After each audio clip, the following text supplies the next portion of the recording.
Saudi children in class during Ramadan. Federal government directs Bauchi, Kano, Katsina, Kebbi governors to reopen schools. Welcome to Sinop Media. If you are viewing our channel for the first time, please subscribe, like, and share our videos. Also put on your notification bar so that you receive our messages as we drop them. The federal government has condemned Bauchi, Katsina, Kebbi, and Kanu's governors for sending children away from school to observe Ramadan. There is no religious basis for shutting down schools during Ramadan, even in countries like Saudi Arabia, which are recognized as Muslim nations. Educational institutions continue to function normally during this period, said the Minister of State for Education, Suwaiba Ahmad, in a statement on Wednesday. Ms. Ahmad acknowledged the autonomy of the states in managing their education systems, but insisted that closing schools for Ramadan is unnecessary and detrimental to student learning. According to UNICEF, Nigeria has 18.3 million out-of-school children, with Bauchi having the highest rate of 54%, followed by Kebbi with 45%, Katsina has 38%, and Kanu is fourth with 35%.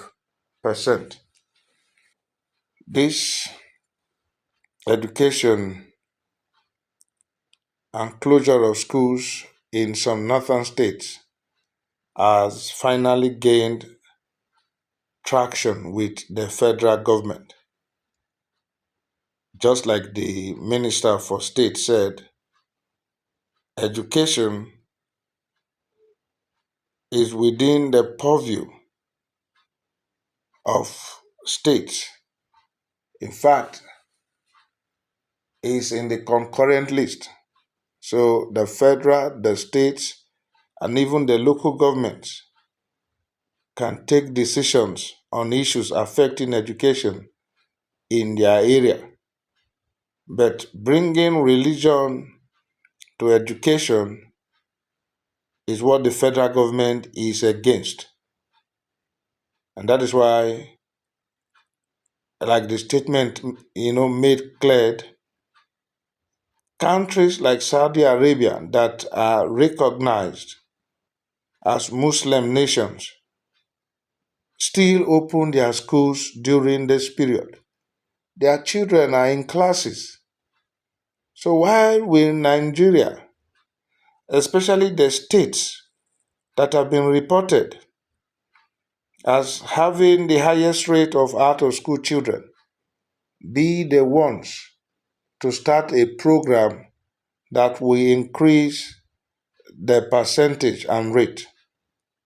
What would have informed the government of these states to take such decisions? Is it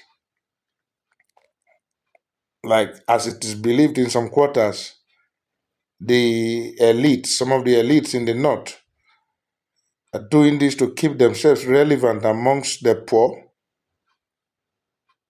Because they believe when you don't educate them, they will permanently remain disadvantaged at that base level with no challenge from the uneducated majority. Could that be the reason? Or is it in furtherance of the belief they have that Western education is a sin, which they call Boko Haram? But some will want to question, why will the government be interfering in the decision of the states when education is not in the exclusive list? what concerns the federal government. Curiously, the head of the federal government is also a Muslim. If it were to be the other way around, they would say he's doing it because he's not a Muslim. Now, the president is a Muslim. So, is it a patriotic act that made the government to ask these states to reopen schools? Some will want to think too that these governors, they are fond of sending their children out of the country for schools. And there is high probability that since schools are in session in many countries around the world, these children may be in their classes. So why deprive the children of the poor schooling in the country to stay at home in observance of a religious festival? Some others will want to say, why compare these two countries?